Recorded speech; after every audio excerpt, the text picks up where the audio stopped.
Hello, this is Lady Boulay, and I hope you're having a beautiful day. Thank you for your support. Thank you for subscribing to the channel. Thank you for your comments, and thank you for your thumbs up. Thank you for all you do to support the channel. And yes, we are commanded to love one another, whether we want to or not, or whether we agree with each other or not. And today's video is coming from Kylie Brewer. Kylie Brewer is a white woman who is totally evolved, if you want to put it that way, but she really talks about the problems in her community and she talks about the racism in her community.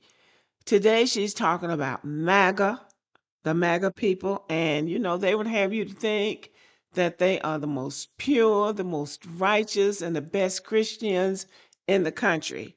But when you peel back the layers, you see something different. And when the people talk about them who really know them, they paint a very different picture. So this is Kylie Brewer, and she's talking about something in their community that they probably don't want the world to know, but it's something that she needs to say. So this is something that I want you to listen to very closely and just take it in the way I have done. Okay, here's Kylie. One of the reasons I fight so strongly against MAGA is because of their normalization of sexual violence. I grew up in a family that was very conservative, and one of my male relatives sexually abused another male relative in my family for years, which led to a lot of anger, frustration, and trauma that not only stuck with the person who was victimized, but also everyone else. Because, of course, this act was swept under the rug, this family member had to see this person, his abuser, at every single holiday for years. And that type of trauma really does affect the way that you see the world, and it makes you distrustful of people. And so the actions of this one selfish, disgusting relative that I have no contact with have literally reverberated throughout my entire family and affected generations of people, by the way. Now, as I said before, this is probably something that they don't want told, but this is a recurring theme in white families and black ones too, probably. When I taught at a 98% white middle school in Georgia, a white teacher from Alabama got teased constantly by another white teacher about incest in white Alabama families. They joked about it. But when you look at Kylie Brewer and you look at the data on who's actually getting arrested for sexual offenses, it stops being funny.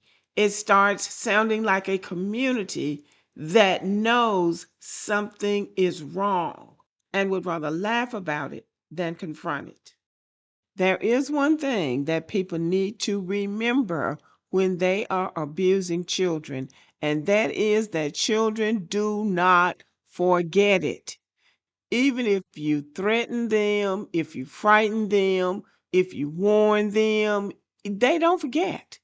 And they are going to grow up. And when they grow up and remember, some of them tell it.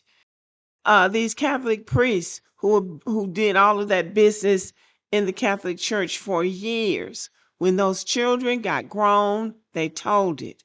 Children tell it. They remember it. So don't think that just because they're children that they're not going to remember it, because they are. Kylie is talking about her family and her experience inside a MAGA conservative white environment. Her story fits a larger pattern. Abuse happening inside families, often protected by silence, religion, or we don't talk about that. Sadly, her story isn't rare. Most child abuse doesn't come from a stranger in a dark alley. It comes from inside the house or the family circle. And when we look at arrest data, white men are actually the largest number of people arrested for sexual offenses in the United States. So her story is personal, but it fits a broader pattern inside the family or a known abuser. And the demographic reality is that white men are the largest group of people arrested for child abuse. Most child abuse is committed by someone the child knows, often inside the family. Now, from time to time, you'll hear men talking about how some woman turned them out or how some woman abused them, but most known offenders are men. In FBI arrest data, white men make up the largest number of people arrested for sexual offenses in the United States, including some against minors.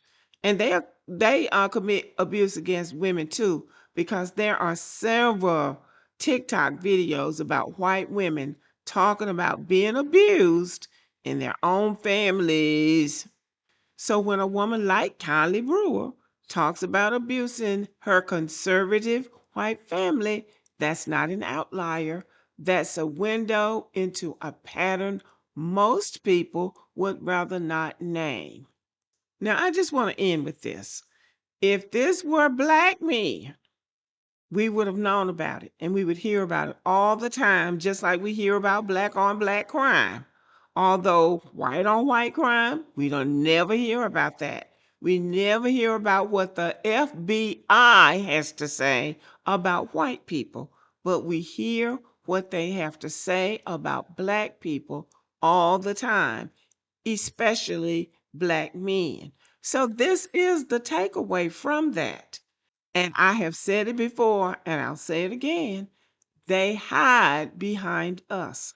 They hide their wrongdoing. They hide their scamming. They hide their lying. They hide behind us and make us the perpetrators when we're not the perpetrators all the time. But we are the perpetrators of the crimes that they are talking about. But they don't talk about the things they do. So we're not the perpetrators of the stuff they're not talking about. You have to look at the FBI report to see the stuff that they're not talking about. And that's the stuff they do. And that's the majority of the crimes committed in the United States. So that's the takeaway from this video. We're not the perpetrators of most of the crime, but we are the perpetrators of the crimes that they're talking about. Okay, y'all, let me know what you think about the video and have a good day.